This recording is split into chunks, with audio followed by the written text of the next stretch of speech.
Oh ya, rasa. Terima kasih Datuk Yang Di-Pertua kerana memberi peluang kepada saya turut bersama-sama untuk mengambil bahagian dalam perbahasan menjunjung kasih titah ucapan Tuanku.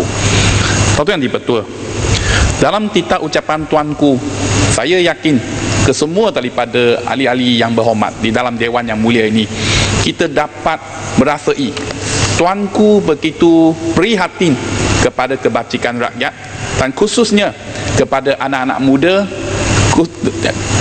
terutamanya kepada mereka yang sedang belajar. Datuk Yang Di-Pertua, apa yang saya nak ingatkan di dalam Dewan Yang Mulia ini bahawa sebenarnya sebelum ini Barisan Nasional, slogan Barisan Nasional adalah janji ditepati. Tetapi apa yang saya perhatikan selepas PIU yang ke-13 dan sehingga hari ini, kita tak lama lagi akan menghadapi pilihan raya yang ke-14, apa yang kita perhatikan sebenarnya, kos sara hidup rakyat ini masih belum diselesai.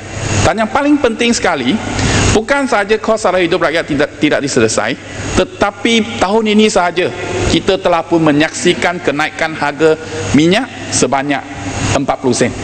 Ini merupakan satu kenaikan yang amat membebankan seluruh rakyat, dan pada masa yang sama rakyat kita terpaksa membayar GST, di mana kalau dulu cuma tak banyak rakyat yang layak untuk bayar cukai, tetapi tak kira sekarang kaya ataupun miskin, mereka terpaksa membayar cukai GST.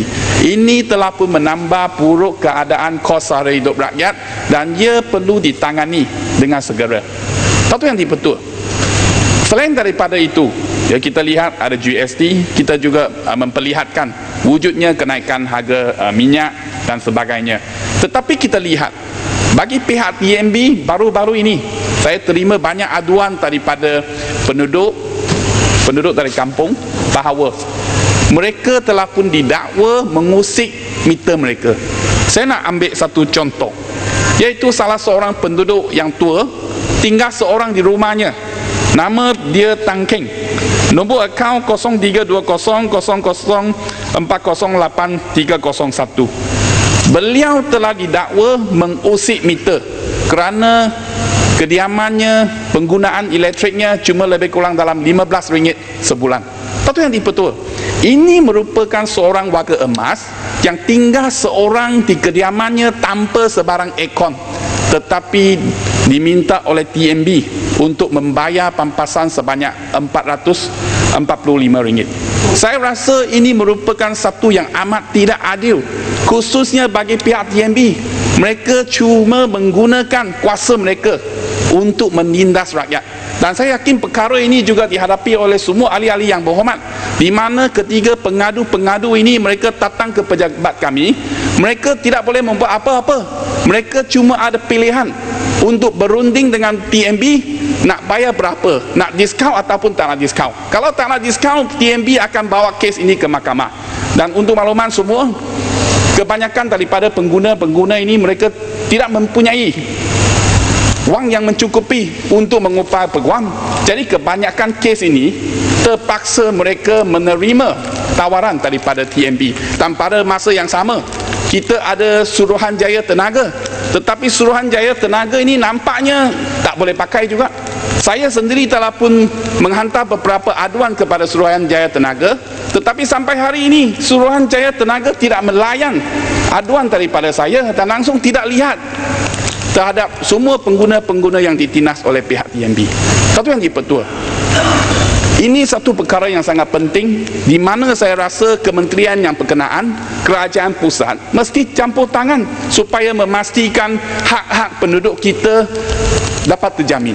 Datuk Yang Di-Pertua, ramai ahli-ahli yang berhormat ada sebut, tadi saya kata janji ditepati, tetapi janji peruntukan bagi SJKT, Sekolah Menengah Kebangsaan Cina, bagi tahun 2016 sampai hari ini masih belum dijelaskan oleh pihak kerajaan, masih tidak dapat ditunaikan.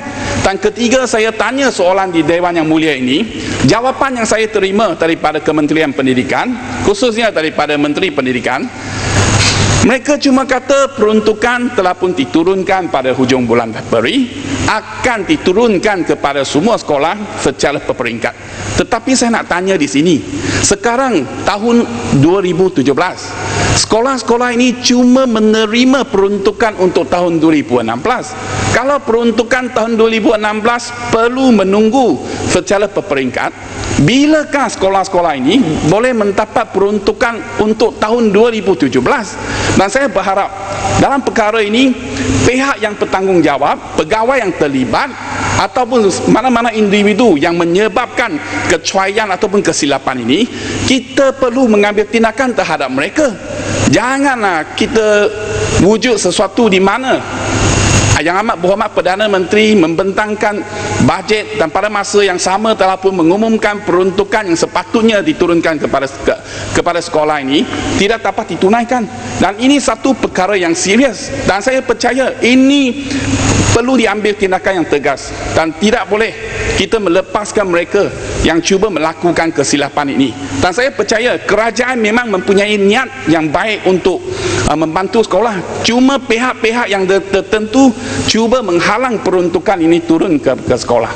Dan dalam isu ini saya nak tegaskan sekali bahawa semasa pembentangan bajet tahun 2000 untuk tahun 2016, iaitu pada hujung tahun 2015, saya pernah membangkitkan isu ini di dalam parlimen mengenai kebimbangan saya terhadap kemungkinan besar peruntukan ini tidak boleh turun kepada semua sekolah.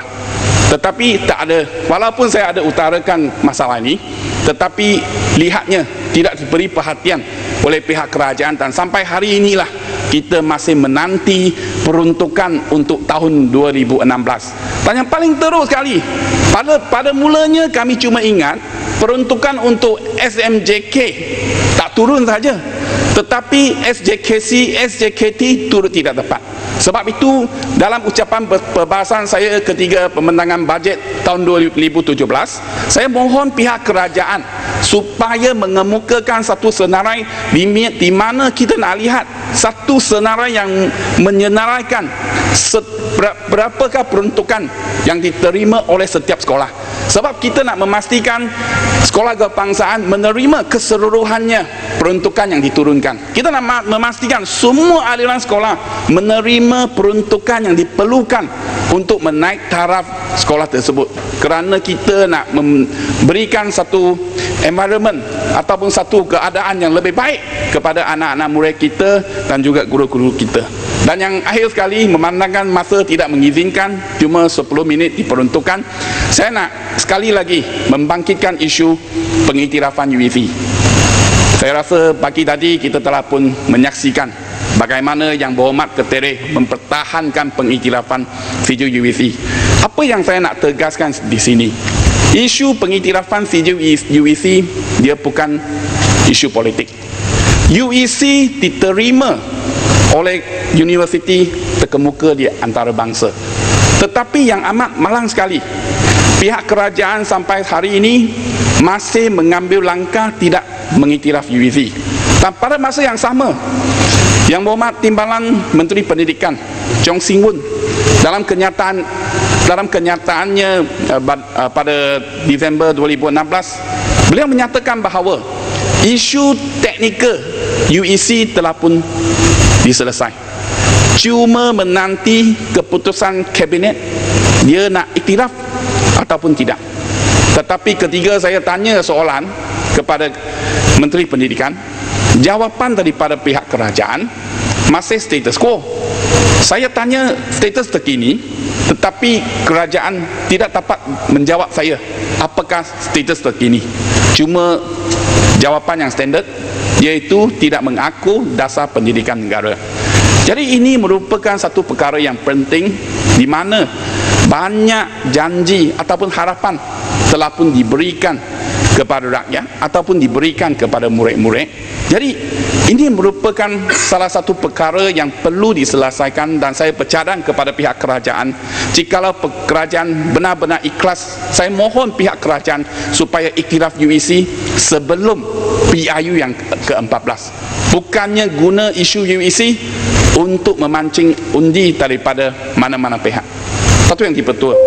Yang akhir sekali, saya sekali lagi ucapkan ribuan terima kasih kepada Datuk Yang Dipertua kerana memberi peluang kepada saya untuk sama-sama mengambil bahagian, dan saya amat berharap perkara-perkara yang saya timbul pada hari ini dapat jawapan daripada pihak kerajaan.